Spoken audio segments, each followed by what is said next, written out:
This is such a difficult time for all of us, but we are all in this together. We are stronger together. And what we have here today is we have some great experts lined up to talk to you about violence in the home. And we want you to chat with us while we're on the air live, as well as Facebook and YouTube. So send in your questions. You can send them into YouTube or Facebook Live, as well as to story ideas at WMAR.com. Now, we've actually been working on this. We've been planning this virtual town hall for about a week now. And sadly, we had some really, really tough news coming out of the Nottingham area in Baltimore County today. It was a domestic assault involving a child. Apparently, an 11-year-old ran over to his neighbor's house because he said that he was hit by his father, and he did have a puncture wound to his upper body. Now, the boy's father, we can tell you, was taken into custody and being treated in the hospital for his injuries. So it's that type of violence that we want to talk to you about tonight. It's very, very scary. We're all in these close quarters on quarantine for long periods of time. So we have two experts joining us. We want to talk with them tonight. We have actually a total of three experts. We're going to start with Laura McCleary. She's a clinical program director at GBMC. She's on the bottom. And then she's with the violence program and DV and the SAFE program at GBMC, along with Ruby Parker. She is the assistant director of community engagement at the Family Tree. And Ruby, we're going to start with you. When you hear a story like that out of Baltimore County, that's just got to break your heart. Absolutely. It's really challenging. This has been incredibly challenging for so many people, for everyone. And we are dealing with a lot of stress inside the homes for many reasons. And unfortunately, when we see parents who have a lot of stress on them, parenting is really challenging. And what can happen under those circumstances is we can see stress being taken out in a way that isn't as healthy. And unfortunately, that situation that happened today was really a terrible incident. Now, tell me about the Family Tree, how long you guys have been around and what kind of clients you serve. Absolutely. The Family Tree is Maryland's leading prevention organization for the prevention of child abuse and neglect. And we've been around for over 40 years. We're located right in Baltimore City, but we provide services all over the state of Maryland, including free parenting classes that are online right now. And we do home visiting programs. We've got registered nurses that are actually doing virtual home visits with our families. And we also operate a 24/7 parenting helpline to help parents with resources and stress relief techniques and all sorts of helpful tips during this time. Laura, when we talk about what's happening in the country with the COVID-19, the isolation, the social distancing, obviously very, very difficult for kids and families to deal with. Are you seeing a spike in any cases people that you're treating at GBMC for this? So we haven't seen a spike in the number of cases that we're seeing. Unfortunately, we know because of the isolation, it's really difficult for some patients to actually get to us safely. So our DV numbers have went down, but we know that some of the hotline numbers have actually went up. But what we are seeing is an increase in severity when it comes to how violent some of the attacks are. We've noticed that the lethality has actually went up a lot higher. Our patients that do come in to see us, their injuries are a lot more severe than what we've typically seen in the past. So we do feel like these domestic violence situations are escalating in the home. Now, let's talk about why you think we're not maybe seeing a spiking numbers. Is it that people don't have a way to reach you, or, given the close quarters, everybody's, stuck in the home together? That's got to play some kind of role. I think it's a combination of both. Again, with people being stuck in the home, victims don't have a safe way that they can actually get to us at the hospital or get to one of our community partners to have a face-to-face intervention. Again, we do think that we're seeing more telephone consultations that are coming in, and then a combination of two, being stuck in the home, oftentimes stuck in the home with their abuser. These situations are just escalating when people don't have, a way to get out of the house, and they're stuck there in those really stressful situations. And I think that's why we're seeing an increase in the severity.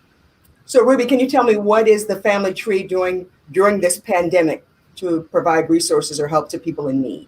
Yeah, absolutely. I think that This is the time we're all limited, like Laura said, to get out and do support in people's homes and reach out with them. But there's so much that we're doing. We have a blog online with resources for families. We also run a 24/7 parenting helpline, and parents can call us at any time for any resources they may need, and we help connect. We've helped families find activities for their children to do that is safe inside their home.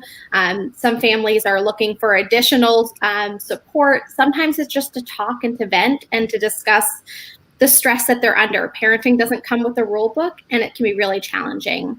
And we also have an online chat on our website that families can ask questions. Sometimes parents have asked us questions about a concern that they might have witnessed now that they're both parents are in the home, how they're parenting, what's the best strategies for discipline, things like that. You know, I'm fortunate. Well, I've never thought I'd say I'm fortunate to have a teenager at home. But I'm fortunate to have a teenager who's, self-sufficient, doing her own virtual online training.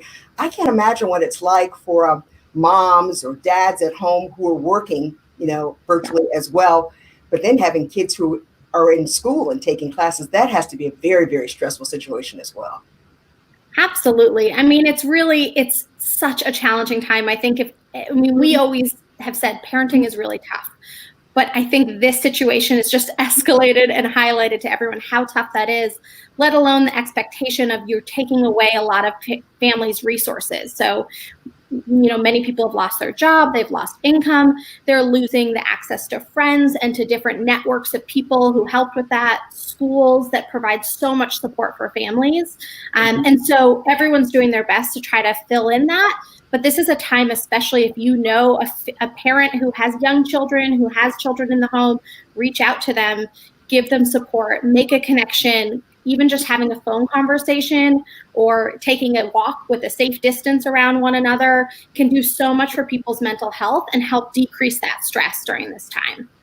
Laura, if you find yourself in this situation at home, and you got to get away, you need to get out. There's probably a lot of concern for people in terms of going to the hospital now as well. Do you have to be seen in the emergency department? How's that handled? So there's a few different ways that we see patients that come in, and we do understand how scary it is because, even as a healthcare provider, we're used to seeing this, but pulling up to the hospital and seeing the tents out front and seeing everybody in masks and face shields, it can be very scary. So understanding that, we tried to come up with ways that we can actually bypass our emergency department so that victims can come directly to our unit in certain situations. So if we have advance notice that they're coming in, we will work with them. We will work with our police department to have them brought directly to our unit. We'll have them registered privately in our unit, and we'll take care of them directly in our unit. We will take them to the ER, obviously, if they're having any kind of medical emergency that needs addressed.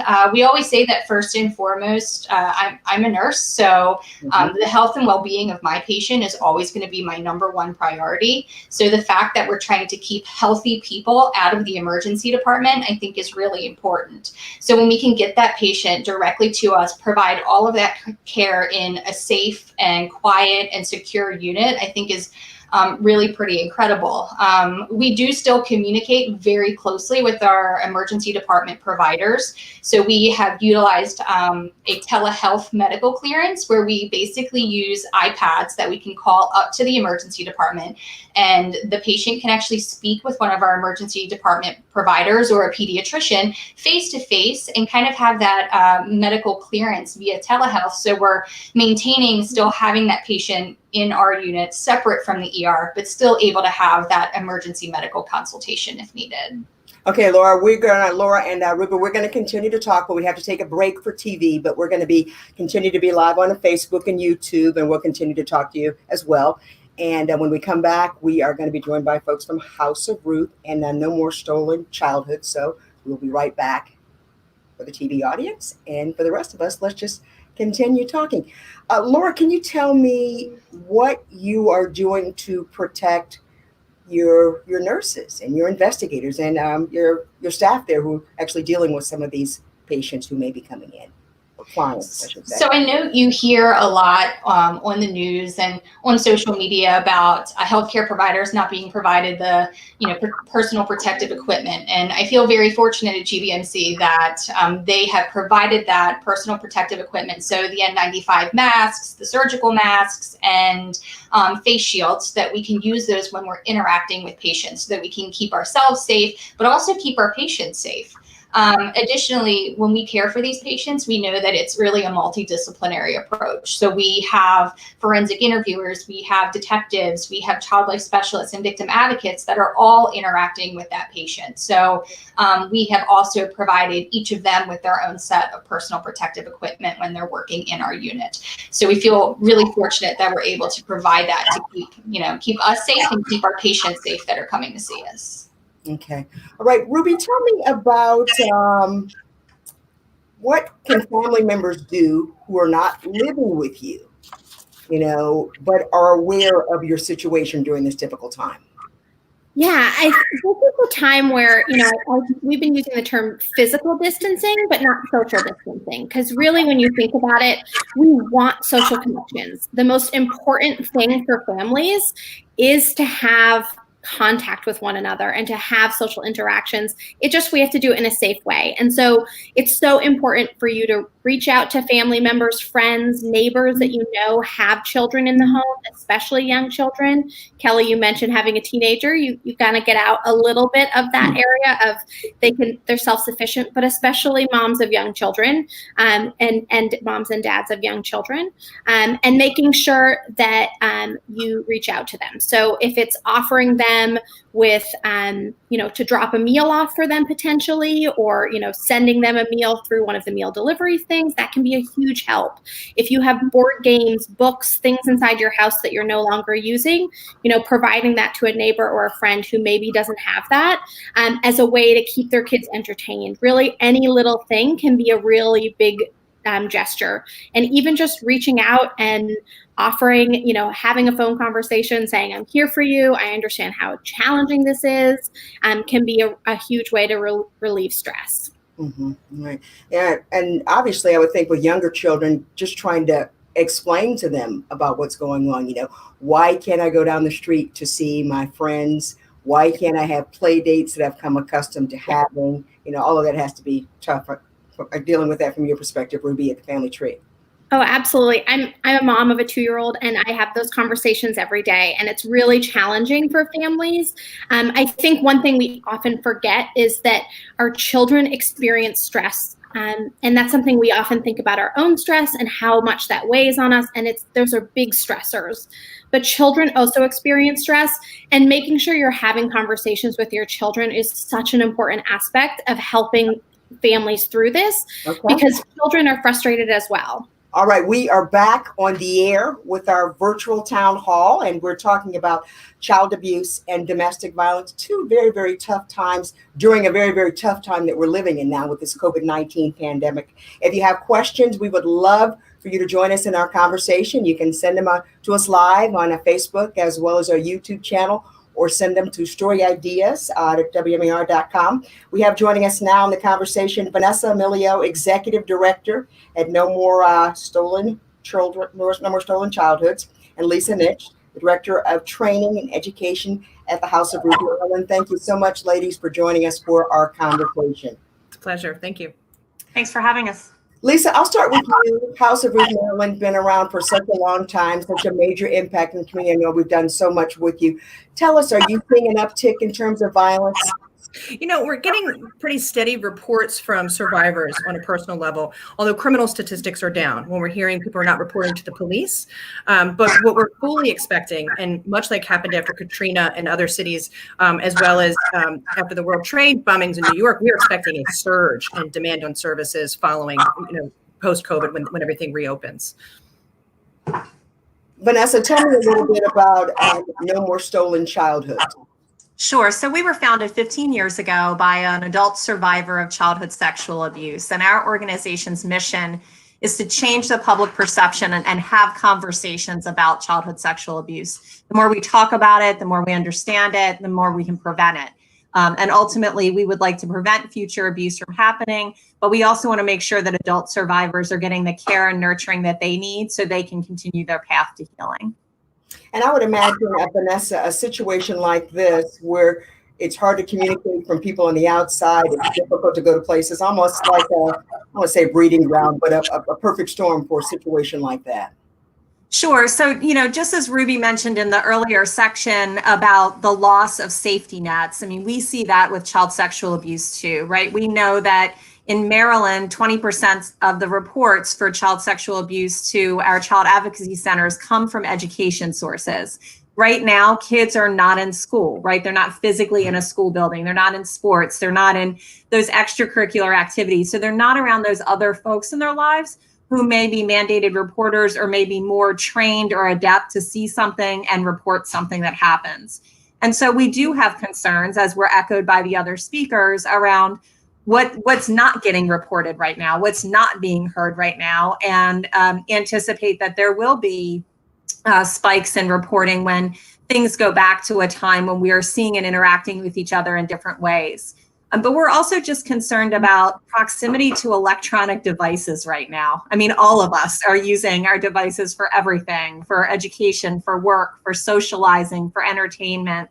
And, I'm a working mom too. And, we struggle with, I think my kid's in the other room talking to their teacher, but do we really know when we're in the middle of a meeting that that's who they're talking to? And our kids are gaming online, and just making sure that parents are aware of that online safety and online sexual abuse that can occur, and putting some of those preventive measures in place so that those risks are diminished now as well. Lisa, as far as the work you're doing with the House of Ruth, they said that a lot of people are afraid to maybe pick up the phone and call and ask for help, but you're also seeing maybe people reaching out online or being a commuter. That's right. Yeah, I mean, our 24-hour hotline is still available. It's feedback, sorry. The 24-hour hotline is still available. Our emergency shelter is still available. But at the end of the day, survivors every day are assessing and really balancing the fear that they have of leaving and the fear of the unknown versus the fear of staying. And when one wins out over the other, right now, the idea of going into an emergency shelter with a lot of different people with different types of, personal habits and things like that doesn't necessarily feel like a safer option for many families. And so they may be choosing to stay in dangerous and abusive situations because it feels like it's less of a danger to their family. And so it's really important that we make sure everybody knows that we have our services are available. We have our emergency shelter and housing services have been running. We have telehealth support for survivors as well as for children. We're even doing virtual programming for abusive partners, and we encourage people who may be doing harm to their families or are struggling to be respectful and safe during conflict to reach out. Everyone can benefit from our hotline, not just the victimized partner, but also the person that's doing harm. The House of Ruth Maryland wants to approach them in a loving and a supportive way, and engage them in a change process as well. It's really important that we're working with the whole family. This increased isolation certainly makes disclosures less likely, but we're seeing them in really unlikely places. We're seeing a lot of disclosures in grocery stores and things like that when somebody can get away from their abusive partner. Lisa, tell me, how are you handling things in your shelters now in terms of social distancing and that whole other element that comes into it? We've got policies to back up policies right now. Our worst fear, obviously, is that someone in our emergency shelter were to get diagnosed with COVID-19. So far, we've been very fortunate and that hasn't happened. But we are taking a lot of precautions around social distancing, even in our shelter, wearing masks.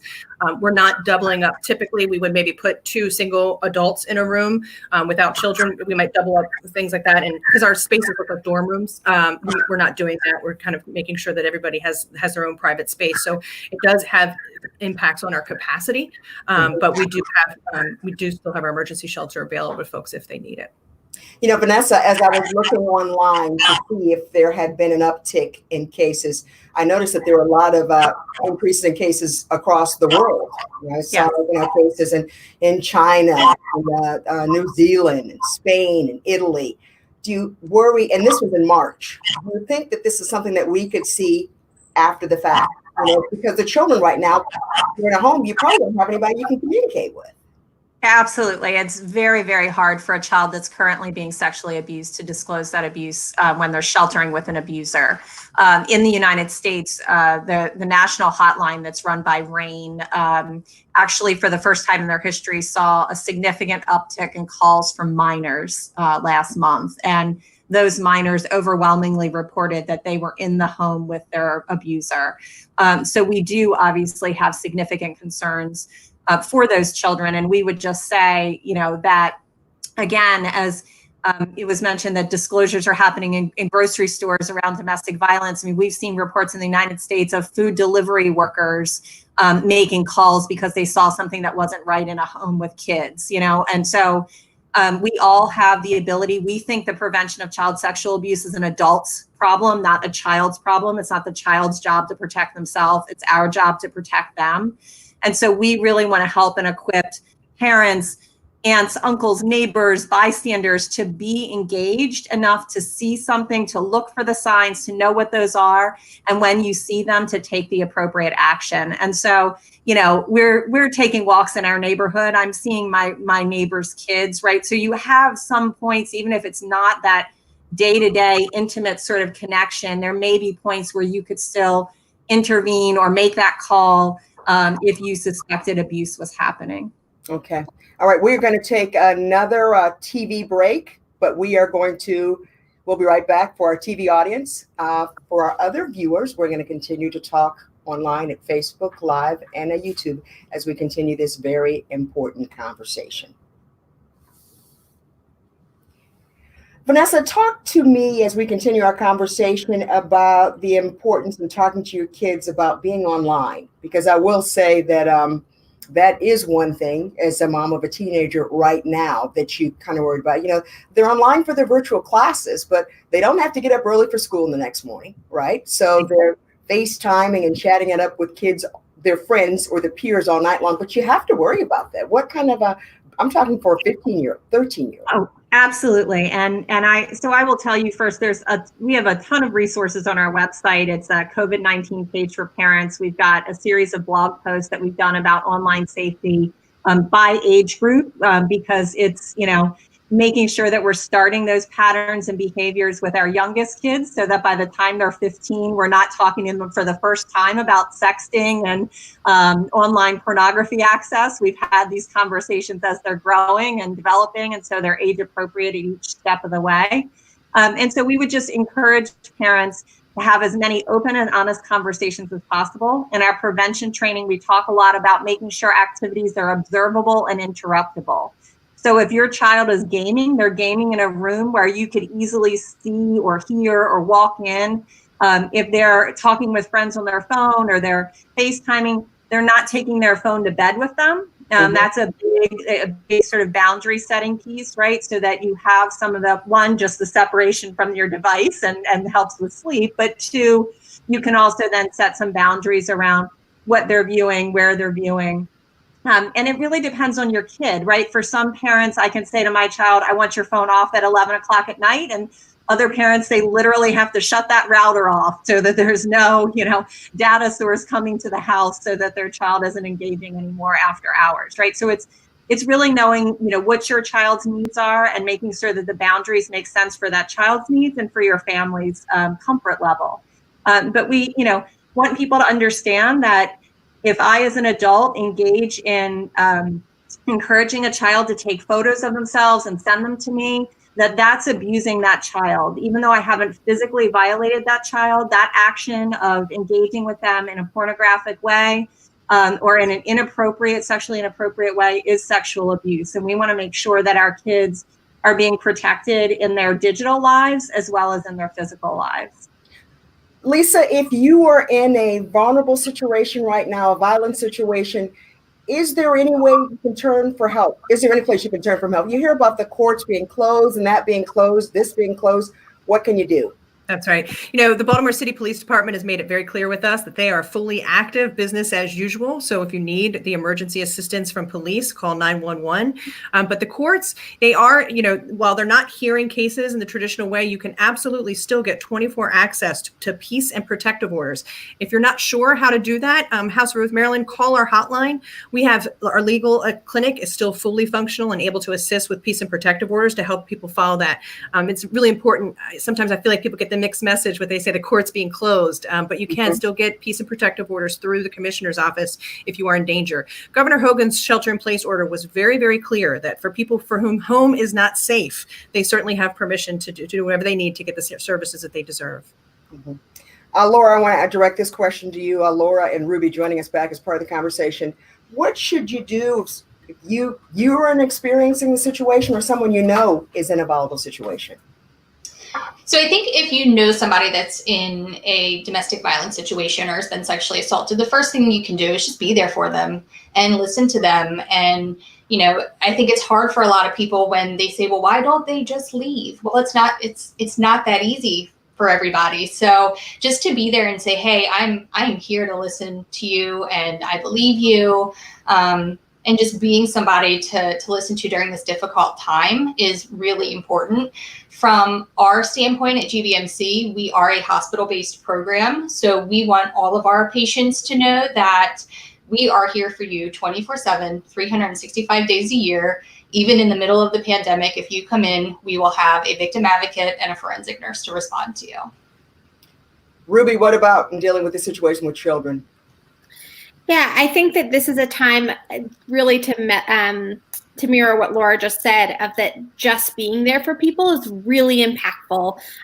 It's stressful. It is challenging. It is very hard. And especially if you know someone who is stressed, we really want to make sure we're providing extra support for families right now. So reaching out to them, giving them a phone call, offering to help in some way. If you're going to the store and you have, we talk a lot about what to do with our elderly neighbors, but also think about that for your neighbors and friends who have young children or children at home and may not be able to physically leave the home safely in order to go get groceries because they have young children that they don't want to be bringing into those types of establishments. So reaching out, making an extra phone call, all of those things are going to be immensely helpful to families. So Lisa, I'm directing this question to you. During this time of a quarantine and social distancing, what advice do you give to someone who has to return home or, that's tough. We talk a lot about safety planning. We're kind of transitioning our language to talk about safer planning, right? There's certain rooms that are generally safer than others. So things like kitchens, bathrooms, garages where there's sharp objects. If there's a conflict, go to a safer space. We encourage people to come up with a safe word or a phrase to exchange with a friend or a family member, a loved one that says, I'm in trouble, and call 911. I always say, my safe phrase would be to tell my mother, hey, I can't wait to have those tomatoes because I can't stand the taste of tomatoes, right? And she would know I'm in trouble. Those kinds of things. Keeping copies of important documents, medications, prescriptions, a change of clothes, copies of keys, things like that, an emergency sort of to-go bag, if you have a safe space to do that, or maybe leave it with a neighbor if they know what's going on so that you can leave if it does get to escalate to such an emergency that you need to escape. We can walk people through lots of scenarios if they want to leave, if they choose to stay. We are still available to help them kind of make the situation as safe as possible. I'm so glad to have all the experts with us. Anybody who is joining us on Facebook Live or as well as YouTube, you can go ahead and send in your questions and we'll be answering your questions for if you have them coming in. Why do you think that this could be, we could have the outside of this after we're past the pandemic, that we could have some pretty bad situations after this is over with? I mean, this is kind of like a storm where everybody's isolated and you really are limited. Start with Vanessa, maybe work our way around. Sure. So we're hoping that, we all learn the value of those safety nets that we have, right? And we continue to do everything we can to reinforce them. we've all had to adapt digitally. All of us have talked about our programs and services going online, and there's telehealth and telemental health, and kids obviously online learning. And so, whatever that next stage post this pandemic looks like as we slowly transition into being around each other more, I just hope that we can all ask each other those tough questions. How are you doing? How are you really doing? Like, it's okay to really have those open and honest conversations and ask those mental health check-in questions, because sometimes they can be an indicator of something else that's going on underneath the surface. Ruby, did you want to add something? Yeah, I think that this is going to be really challenging as we go to reopen our state and to think about families going back to work without the same access to safe childcare that we had before all of this. And so that's going to take another set of reaching out to people and supporting one another in a way that's really important. The family tree, when we are at a space where we can do that and daycares are open, the family tree does operate a resource for families that's free childcare. It's called Kids Care Plus. It's free during business hours, and it's for 4 hours a day for free for anybody who can access that. And you can look up information on that on our website, as well as calling our parenting helpline. Laura? So I think what we're preparing for is when things do start to open back up, especially with our younger populations and schools opening back up, children are going to have that safe person to speak with. So we see this a lot with our school guidance counselors and the school resource officers, or even them being able to go to school and talk to their friend who then goes and tells a trusted adult what happened. We do expect to see a significant increase in these child abuse disclosures that are going to be coming forward once kids are back into a normal routine. So that's something that we are preparing for. We work very, very closely with our Baltimore County Child Advocacy Center. So this is a conversation that we do have, and we are prepared for when that happens to be able to respond to those kids. Lisa, what about at House of Ruth Maryland? And the services that we're holding back right now the most is really training. And while folks have free time, I encourage them to use our social media pages, go to our Facebook page and our web page to see the CEU trainings that we're going to be offering. We want to make sure that everyone has the skills to recognize intimate partner violence and respond effectively and know the resources that are available to them. So now's a great time to brush up on your skills, or otherwise then once we've got our doors back open to the public, we can kind of go back to the community interaction, community meetings. If there's training or support that you want to make sure that your workplace is safe, you have the right policies. Our goal is to make sure everyone knows that they have a role to play in ending intimate partner violence, and the House of Ruth Maryland is here to support you in doing that. Okay. Samantha chiming in from Facebook saying that it's such a very important conversation, and she wants to thank all of us for acknowledging this very, very difficult topic. Thank you so much, Samantha. When you think about this topic, kids don't have the teachers in the classroom, the school nurse to communicate. That is something that is missing in this whole equation, right, Vanessa? Absolutely. And, we are concerned, obviously, that those normal safety nets are not there. However, we know that our teachers are working really hard in their current online classrooms with kids. They're asking kids how they're doing. We know the guidance counselors are checking in with kids that they were concerned about or had risk factors that they were watching. So we know that our partners in education are doing everything they can under the circumstances to stay connected and to be that outlet for the children that they see in their classrooms. And I think we need to just continue to support them in that. We also know that there are childcare centers still operating right now. And so those folks are still observing children and reporting when necessary there as well. But we too have just continued to try to push training online. We want everybody to know the signs of childhood sexual abuse. We want people to understand what prevention looks like. And we have those resources available on our website at no charge currently, because we think it's so important during this time for people to just be able to learn, understand the risks, and take the steps necessary to keep the kids in their lives safe. We hear so much about during this very, very difficult time, the stressful situation that our healthcare providers are going through in terms of day to day. Laura, what is it like to be working in the hospital environment right now? I can't imagine it. I am so fortunate for the people that work on the front line, not just the nurses, but the doctors and the techs, and even, our environmental services and our dietary that, all work day in and day out to care for patients who have COVID.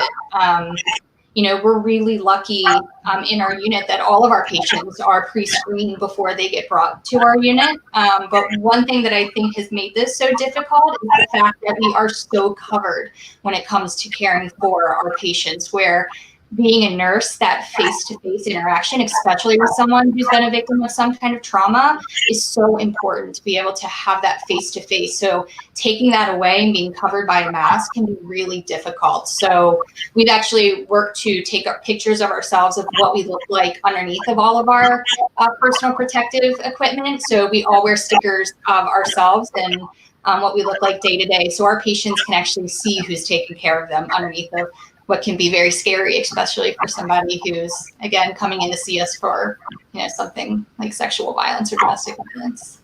Lisa, you look like you wanted to add something to that. No, just that it's lovely. What a great idea. What a really great idea. I've heard the same thing of, I've got some friends in healthcare saying the same thing, that the PPEs can be really scary for children. So what a lovely idea, Lauren. What about at Family Tree? What can you tell us about what you guys are doing there, Ruby? So we are actually doing all of our work online right now, like you all spoke about. And so we are we're doing virtual home visits with our home visiting families. So they do all different methods of how to do that.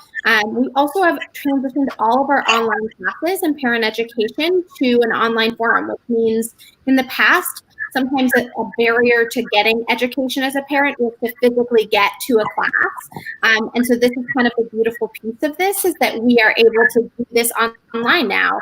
And so we are running parenting classes.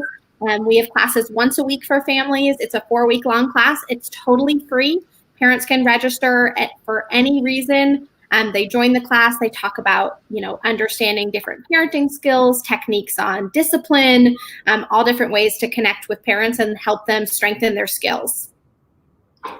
Vanessa, tell me about the grants that you guys have available for therapists. Sure.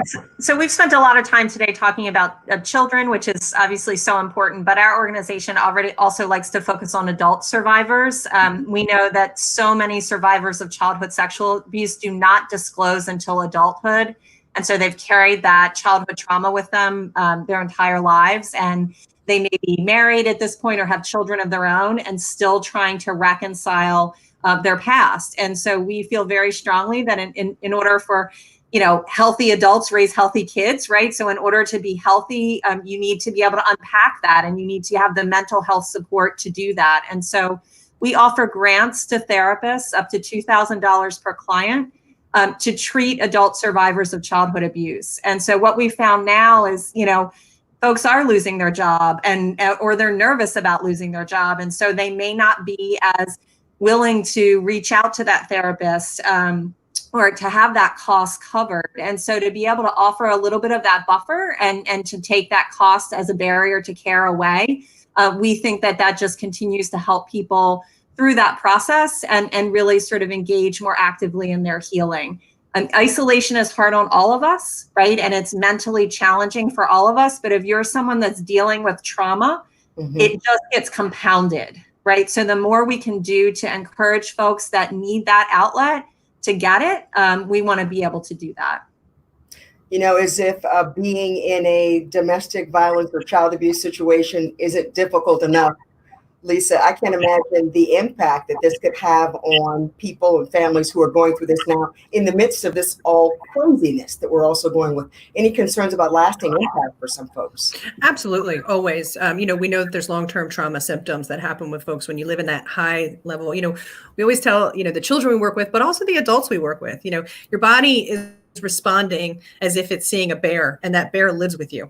And so your body is pumped full of those stress hormones that interrupt your executive functioning, your ability to sort of to heal properly. You have stomach aches and headaches, and all that stuff is very real symptoms from chronic stress. And that, it's always it's helpful to kind of teach people that, yeah, you're having trouble concentrating, you're having trouble sleeping, but it's because your body's doing exactly what it's supposed to do to protect you. And you're not broken. broken. You experience something really, really hard, and your body is doing everything it needs to do to protect you. And I think helping people understand that they're not broken is really, really helpful, but that you can get support that can help you cope with it and work through what you're experiencing. So maybe we get those symptoms to decrease, but there's nothing wrong with you. Your body is actually working perfectly and to protect you from that chronic stress. You know, I think a lot about the folks who live alone. You know, we actually have a lot of younger coworkers who live alone. So you're in that isolation, you know, throughout the day. You used to come into the office, but now this is just something that's kind of compounding that situation even more. Ruby, can you tell me what can people do to support, you know, maybe families or children throughout this crisis? And what should you do if you suspect abuse or neglect? Yeah. You don't have anybody to talk to now. You know, I mean, you don't have anybody to talk to.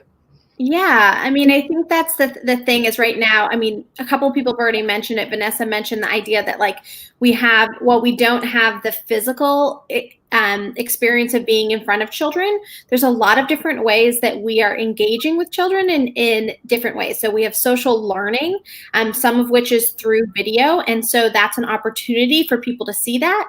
More and more people are using Facebook videos, using FaceTime, using Instagram videos to chat with their friends or their family members. And that's a really great way too, to also get an insight of what's going on inside the home. What do you maybe see? And, you know, the most important thing is that if you suspect abuse or neglect is happening, it's really important to report it. Just because you report it doesn't mean that immediately someone comes storming in and removes a child. The incident that happened today in Baltimore County is a very different incident. That was an emergency situation, and 911 was called, as they should be in that situation. But you can always report abuse and neglect to your local Department of Social Services. So if you live in Baltimore County, you would call Baltimore County. If you live in Baltimore City, so on. And that's a really important way to speak to someone there about what you think you saw or what you're concerned about. And as a parent, this is also a time too to reach out to your family and to friends and say, I just need to talk through this. Again, call our 24/7 parenting helpline, talk with someone, just have that moment to kind of debrief and to decrease your stress levels. It's amazing how much in that moment you feel your anxiety increase, you feel your tension raise, and just having that conversation can be really helpful. You know, at the station here, we have a big campaign called Rebound Maryland in terms of, you know, what happens weeks from now, months from now, because this is not going to be something that's going to go away quickly. I would imagine you would have the same concerns about, you know, family life, domestic violence, sexual assault cases as well. Absolutely. I mean, I think that, I'm speaking for everyone here on the screen when we say there is obviously a really big concern about what happens when we open things up and we re-engage with communities. And so again, really making sure that we have a lot of support for one another, that we're asking how everyone's doing, that we are reaching out to those loved ones. If you are in a position to offer support to other family members who may have lost their job, who have lost their childcare access, you know, do whatever you can to support people, your neighbors, your friends, and really, as an organizations, we're all standing here with people and ready to help. I think Laura and Lisa have all spoken to that, and Vanessa as well. Laura, if you're someone who's sitting at home and you're watching this, you're listening to this, and you're isolated, you know, what advice would you have to that person? So at a time right now, I think, you know, that person probably feels very, very alone. But they're not. There are resources out there for you. As you can see, we're all here on the screen talking about the many resources that, even though everything is locked down and you may not feel like we're out there, we are out there and we are here to help you. So whether that be just reaching out to someone online for help or calling a hotline, or if you do come into a hospital, every hospital should be screening for domestic violence when you come in.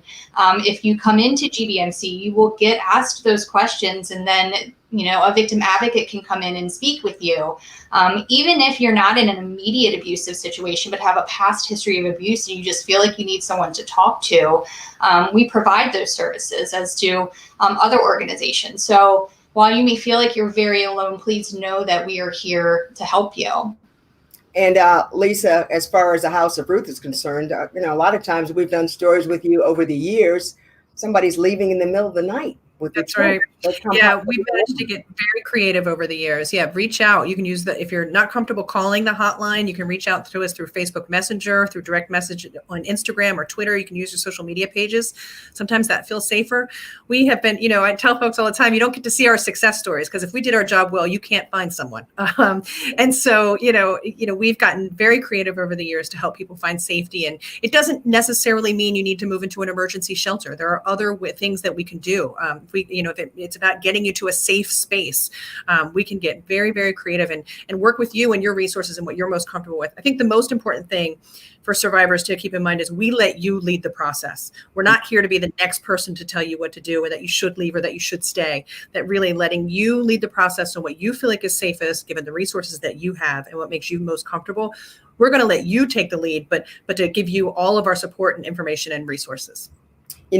Kimberly, listening in, says that, she was a victim of abuse growing up. And this message is really, really hammering home with her as well. Obviously, a very, very difficult topic. Vanessa, what advice would you have to someone? I would say to her and actually to everyone listening, we are incredibly resilient people. Childhood trauma is a horrible thing, and it takes a toll on your body.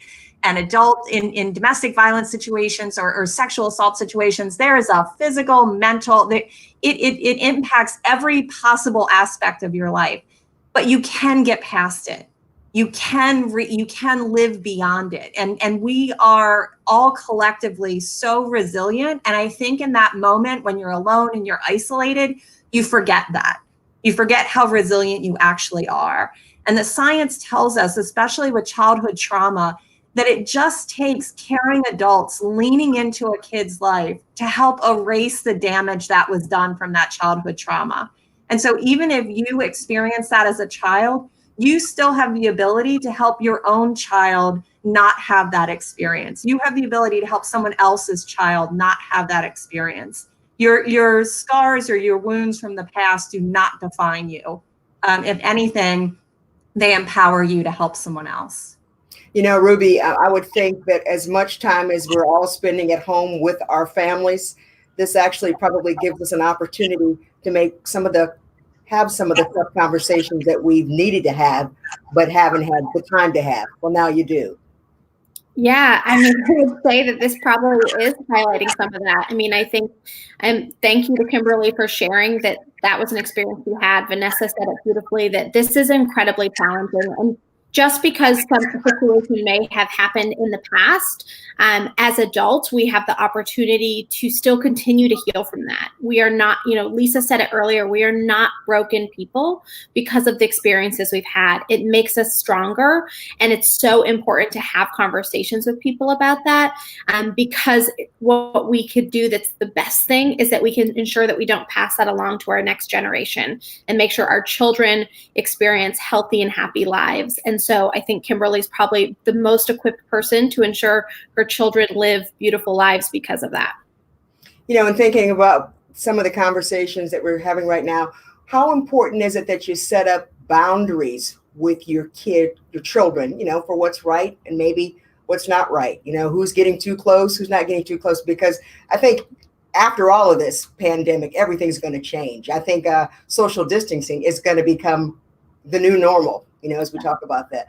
But how important is it to establish those boundaries? Oh, I think it's immensely important. Vanessa mentioned it already, but we should be having conversations with children from a really young age about their personal space, about other adults and what's okay and what's not okay to have interactions with people.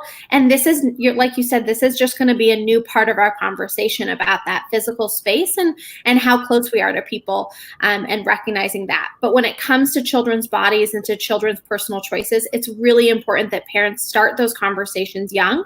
And if you're a parent at home now who says, I haven't had that, like you said, now's an opportunity to start those conversations and to have open, honest conversations that are addressing what's really happening in a way that helps reduce stress and alleviate the fears that children may be having around this.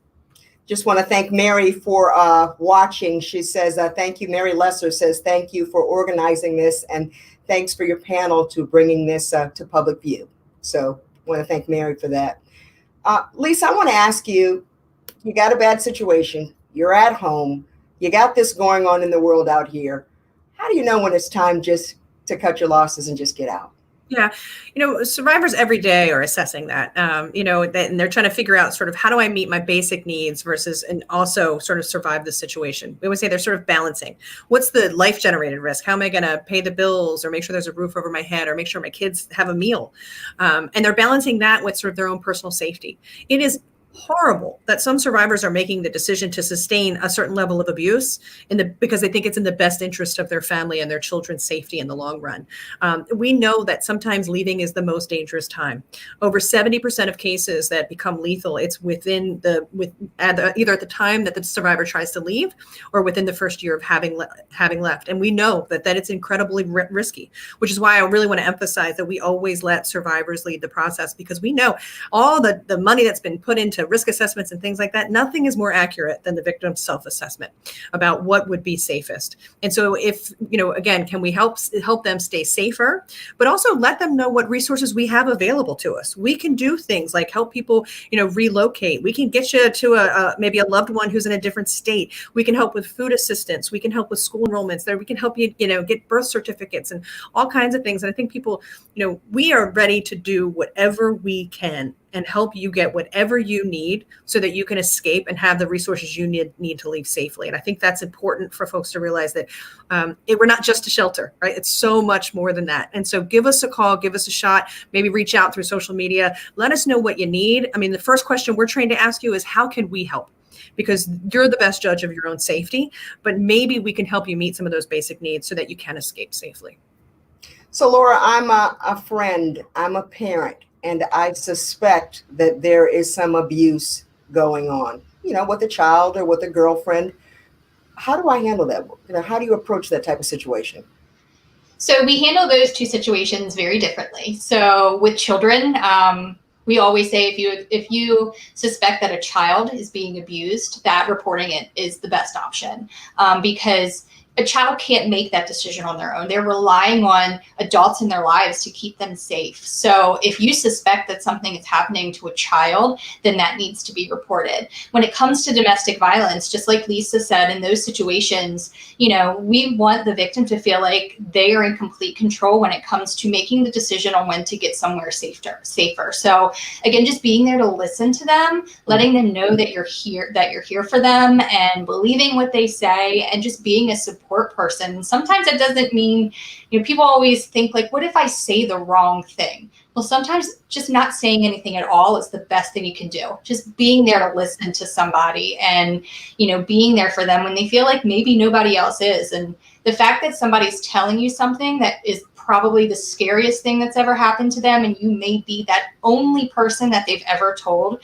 So just being there to listen to them and letting them know that, you are a support person, you are a trusted person, I think is incredibly important. But again, if you're listening to this and someone's in that situation, you're now armed with a lot of resources that you can tell them, there are places out here that can help you, but not being that one that makes the decision for them when it comes to domestic violence. Really just being a support person and letting the victim make that decision for when it's safe for them.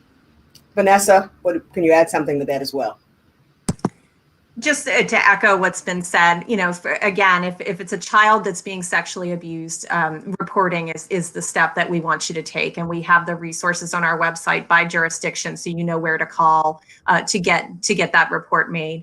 But again, for an adult survivor, you don't want to take that choice away from the adult. How they disclose, what they disclose, who they tell, they need to be able to own that. They need to be able to come to terms with that and disclose it as publicly or as privately as they choose. And so again, we've got a lot of resources on our website, books and podcasts and resources for you to be able to meet them where they are and maybe learn just how to listen and how to help them understand what they're discovering about themselves. Ultimately, we think working with a licensed therapist is the best step for an adult survivor of childhood abuse. but nobody can go into that being forced to, right? You have to do that as a choice that you make as an adult. And so I think for us as supporters and allies and advocates, we just come alongside, we listen, we say, how can we help? And meeting them where they are and just helping them take whatever that next step is. How critical is the internet in terms of a resource in times like this, Lisa? Yeah, I mean, you talked about, we have our websites, we have escape pages and things like that, so people can get away quickly. It's a great tool for folks to know, who feel isolated, to feel connected to resources that could be helpful. It also can be a tool to abuse. It can be a tool to track people and to monitor folks and things like that. And so, to Vanessa's point, being mindful of how people are using the internet is one thing, but it can be tremendously helpful and connect people from all over the globe with services, supportive services. Just about all of our services can be provided virtually or telehealth, short of our shelter now, which is fantastic. What about from the family tree, Ruby? Yeah, I mean, Lisa's point and Vanessa's point are right on. I mean, getting resources online. The Family Tree has a blog with lots of different resources that are available now. We also have a chat box on our website. And so that can be another way to engage with someone rather than making a phone call if that's not something you're comfortable doing. But just in general, I think that right now, being what everyone is going through, so much is being put online. I think all organizations are shifting. There's so many more resources out there, I think, than there was just a couple of months ago. So it's a wealth of knowledge for people and a great place to start if you have just thoughts or questions or want to continue to engage with us. As we wrap it up, I want to say, Lisa, I'm going to go through each one of you and give you an opportunity if you have one final point that you'd like to make, because it's obvious that this is a critical situation, a critical time for us, and people who need help need to feel like they have that platform. I'll start with you, Lisa. Just asking and asking the question. If you see something that concerns you in an interaction with a couple, say something. Say, what I saw made me feel uncomfortable. If you see a parent that seems stressed, mention it. Before it gets to what we consider criminal levels of violence, really is when sometimes it comes to the attention of really formal systems. Just, I always tell people, just asking the question, saying to somebody, the way you talked to her, made me really uncomfortable, or the way you were spoken to makes me really uncomfortable. That in itself is a service. That's an intervention. You're planting a seed right now that says, what I saw is not okay. And I'm here and I'm somebody who cares. Even if they don't take up on the offer, they don't disclose, they don't take it any further. You can't understand how powerful that is as an intervention, just to let somebody know that you see them and you're concerned. Thank you. Vanessa? I would just say that talking about childhood sexual abuse means you're talking about sex and sexuality with your children. And for some parents, that's just the last thing they want to talk about, or they're going to make it the one talk. And so what we would just say is, even if you're uncomfortable, own that and say that. Talk with your kids from the very youngest age. But if you haven't had that talk, sit down with your 10-year-old and say, this is really hard for me, but I want to have a conversation with you. Just start somewhere. Our children don't need us to be perfect. They just need us to be present.